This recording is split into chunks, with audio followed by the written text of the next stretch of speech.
नमस्कार, मैं हुसैन रिजवी। बिहार की जंग में आज रैलियों का ब्लॉकबस्टर फ्राइडे है। आज पीएम मोदी ने बिहार चुनाव प्रचार में धमाकेदार एंट्री की है, तो आज ही राहुल गांधी ने भी पहली बार हुंकार भरी। पीएम मोदी और राहुल गांधी के अलावा आज नीतीश कुमार और तेजस्वी यादव भी गरजे। हम आपको चारों नेताओं की बड़ी बातें दिखाएंगे, लेकिन सबसे पहले प्रधानमंत्री मोदी की बात आपको सुनवाते हैं, जिन्होंने बिहार में चुनाव प्रचार का शंखनाद किया। पीएम मोदी ने आज सासाराम, गया में रैली की। थोड़ी देर बाद मोदी की रैली भागलपुर में है। मोदी ने कहा कि बिहार किसी कंफ्यूजन में नहीं है। प्रधानमंत्री ने आरजेडी, कांग्रेस समेत विपक्ष पर जमकर हमले किए और कहा कि अब लालटेन का जमाना गुजर चुका है। भाई बहनी लोगन, भारत के दिल बाटे बिहार, भारत के सम्मान बा बिहार, भारत के स्वाभिमान बा बिहार, भारत के संस्कार बा बिहार, आजादी के जय घोष बा बिहार, संपूर्ण क्रांति के शंखनाद बा बिहार, आत्मनिर्भर भारत के परचम बा बिहार। देश के सुरक्षा हो या देश के विकास, बिहार के लोगन सबसे आगे रहलन। बिहार के सपूत गलवान घाटी में तिरंगा के खातिर शहीद हो गए, लेकिन भारत माता के माथा न झुके दले। पुलवामा हमले में भी बिहार के जवान शहीद भइले। हम उनके चरण में शीश झुकावतानी, श्रद्धांजलि देवतानी। बिहार अब विकास की ओर तेजी से बढ़त बात है। अब बिहार के कोई बीमारू बेबस राज्य नहीं कह सकत। लालटेन के जमाना गईल।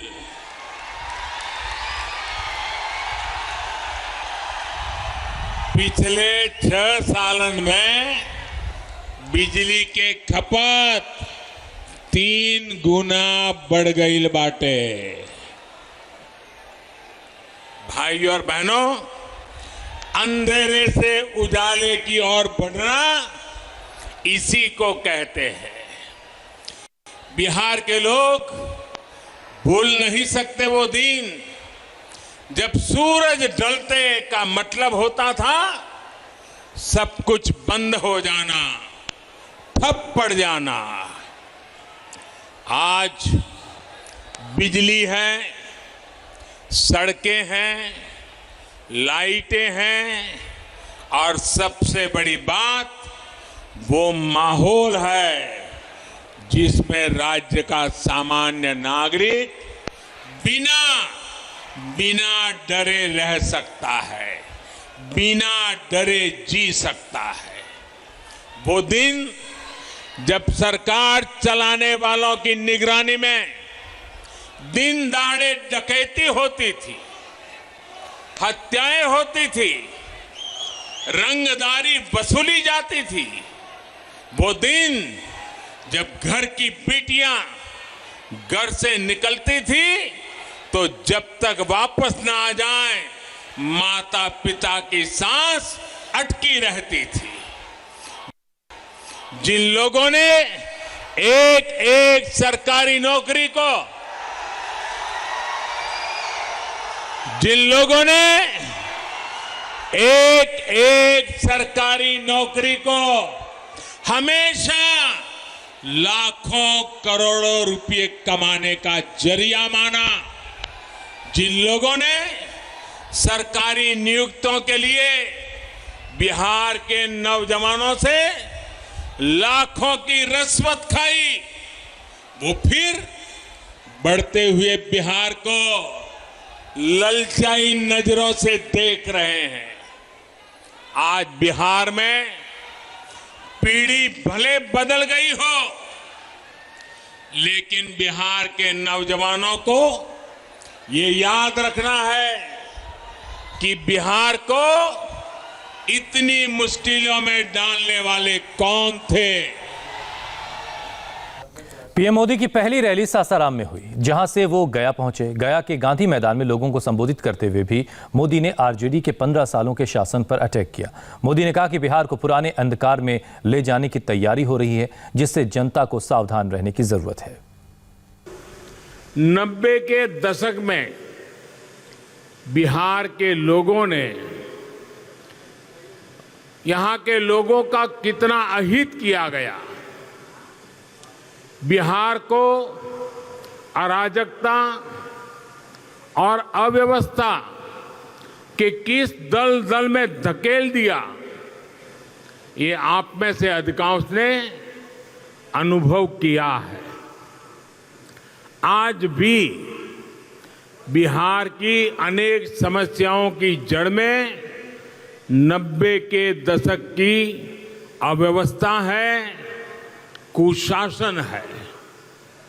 यहां अनेक युवा साथी हैं जो पहली बार वोट डाल रहे हैं या जिनका जन्म नई सदी में हुआ है। आपको अंदाजा नहीं है कि बिहार ने कितना लंबा रास्ता तय किया है। आज आप एक नए बिहार को बनते देख रहे हैं, बिहार में नई व्यवस्थाओं को बनते देख रहे हैं। लेकिन एक समय था जब बिहार में इसकी कल्पना भी नहीं की जा सकती थी।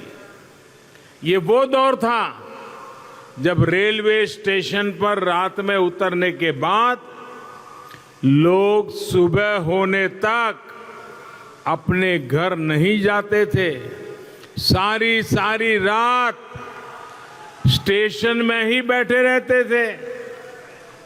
ये वो दौर था जब लोग गाड़ी नहीं खरीदते थे ताकि एक राजनीतिक पार्टी के कार्यकर्ताओं को उनकी कमाई का पता न चल जाए। ये वो दौर था जब एक शहर से दूसरे शहर में जाते वक्त ये पक्का नहीं रहता था कि उसी शहर पहुंचेंगे या बीच में ही किडनैप हो जाएंगे। बिहार को फिर उस पुराने अंधकार में ले जाने की जो तैयारी की जा रही है, जो ललचाए बैठे कुछ लोग हैं, आपको उससे सावधान रहना है, सतर्क रहना है।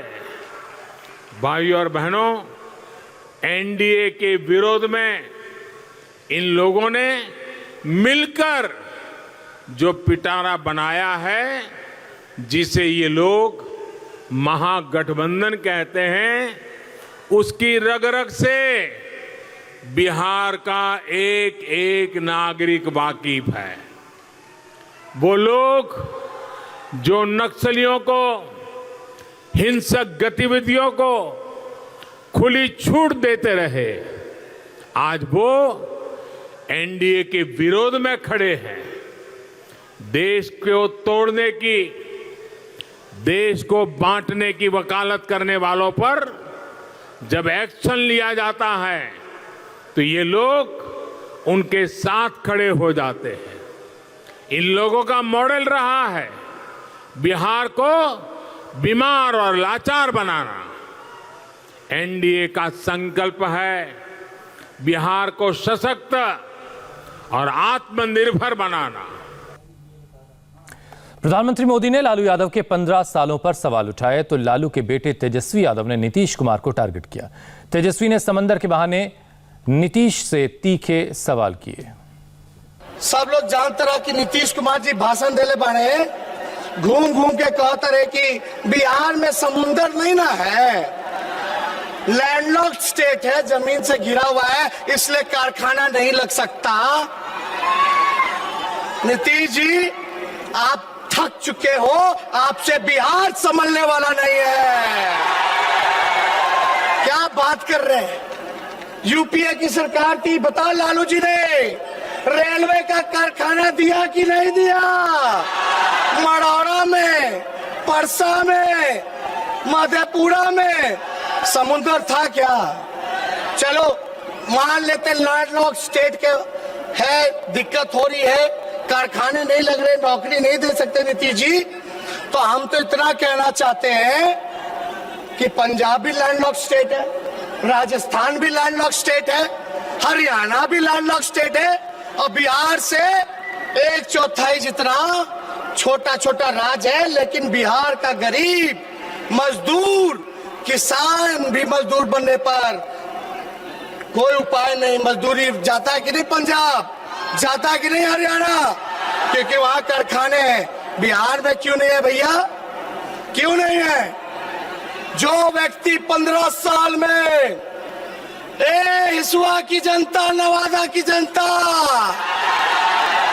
जो व्यक्ति 15 साल में रोजगार ना दे पाए, कारखाने ना दे पाए, शिक्षा को चौपट कर दे, अस्पताल बदहाल है, बताने की जरूरत नहीं है, सब जान रहे हैं, तो वो व्यक्ति जिसने 15 साल कोई काम नहीं किया, उसको 5 साल और दोगे तो कुछ नहीं करने वाला, कुछ नहीं करने वाला।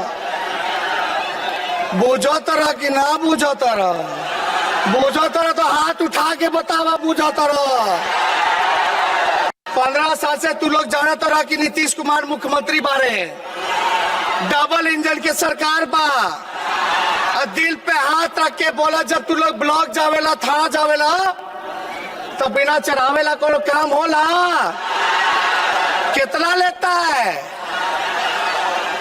बिना घूस के कोई काम नहीं। घूसखोरी बढ़ी है कि नहीं बढ़ी है? आप लोग बताओ, 15 साल में नीतीश जी रोजगार दिए, कारखाना लगाए, पलायन रोके, गरीबी मिटाए, किसानों के लिए सिंचाई का व्यवस्था कराए, तो आप बताओ, जो जिसको रोजगार था उसको भी मोदी जी ने छीन लिया, नीतीश जी ने छीन लिया। जो शुगर मिल, पेपर मिल, जूट मिल जो चालू था वो भी बंद हो गया। सासाराम में नीतीश कुमार ने प्रधानमंत्री के सामने अपना रिपोर्ट कार्ड पेश किया। तेजस्वी पर भी उन्होंने पलटवार किया। आपको सुनवाते हैं नीतीश ने क्या क्या कहा। पहले कितना अपराध था, उन लोगों को 15 साल काम करने का मौका मिला। अपराध कितना था, सामूहिक नरसंहार, अपहरण की घटनाएं, कितने डॉक्टर को यहां से भागना पड़ा, कितने व्यापारियों को भागना पड़ा, और हम लोगों ने अपराध पर नियंत्रण किया। और केंद्र सरकार के द्वारा हर वर्ष प्रकाशित होता है अपराध के आंकड़े सभी राज्यों के बारे में। अभी सबसे हाल में जो अपराध का आंकड़ा प्रकाशित हुआ है केंद्र सरकार के द्वारा सभी राज्यों का, उसमें आप जान लीजिए बिहार की इतनी आबादी, और अब बिहार अपराध के मामले में 23वें नंबर पर है। तो हम लोगों ने इतना अपराध के नियंत्रण के लिए भी जो काम किया है ये आप सबको मालूम है। और विकास का दर आप समझ लीजिए, पहले जो विकास कुल सकल घरेलू उत्पाद उनका था, जब उन लोगों का कार्यकाल समाप्त हुआ उस समय 76,466 करोड़, और अब यानी स्थिर मूल्य पर 4,14,977 करोड़ रुपया हो गया। और विकास दर भी बिहार का 12.8%, प्रति व्यक्ति आय में भी वृद्धि 10.52%। तो ये सब काम बिहार के लिए किया गया। प्रधानमंत्री मोदी ने सासाराम की रैली में गलवान के शहीदों की बात की और कांग्रेस पर अटैक किया। पीएम को जवाब दिया राहुल गांधी ने। नवादा के हिसुआ में राहुल गांधी ने कहा कि पीएम मोदी ने सेना का अपमान किया है। राहुल ने मोदी से सवाल किया कि वो चीन को भारत से बाहर कब करेंगे। उन्होंने कहा कि बिहार के जो हमारे सैनिक शहीद हुए उनके सामने प्रधानमंत्री अपना सिर झुकाते हैं, मगर सवाल ये नहीं है, सवाल सिर झुकाने का नहीं है, सवाल दूसरा है। जब बिहार के जब बिहार के युवा सैनिक शहीद हुए, उस दिन हिंदुस्तान के प्रधानमंत्री ने क्या कहा और क्या किया, सवाल वो है। सवाल यह है कि जब चाइना की सेना ने हमारे 20 सैनिकों को मारा, शहीद किया और हमारी जमीन ली, भाई और बहनों 1200 किलोमीटर हिंदुस्तान की जमीन चाइना ने ली है। चाइना की सेना हिंदुस्तान के अंदर है। सवाल यह है कि जब चाइना हमारी जमीन के अंदर आए तो हमारे प्रधानमंत्री ने हमारे वीरों का अपमान करते हुए यह क्यों बोला कि हिंदुस्तान के अंदर कोई नहीं आया। सवाल भाइयों और बहनों ये है। आज कहते हैं मैं सिर झुकाता हूं, मगर हिंदुस्तान की सेना का अपमान नरेंद्र मोदी ने किया जब उन्होंने देश को झूठ बोला कि चाइना का कोई भी सैनिक हिंदुस्तान के अंदर नहीं आया। सवाल यह है नरेंद्र मोदी जी, ये चाइना के सैनिक जो हिंदुस्तान के अंदर बैठे हैं, इनको आप बाहर कब निकालोगे? सवाल यह है। आप सिर झुकाने की बात मत कीजिए। आप हमारे वीर सैनिकों को यह बताइए कि चाइना को आप हिंदुस्तान से कब बाहर फेंकोगे, यह बताइए। और यहां आकर उल्टे सीधे झूठ मत बोलिए। यहां वक्त एक ब्रेक का, और ब्रेक के बाद आपको भागलपुर भी लिए चलेंगे जहां प्रधानमंत्री मोदी की अगली रैली होनी है।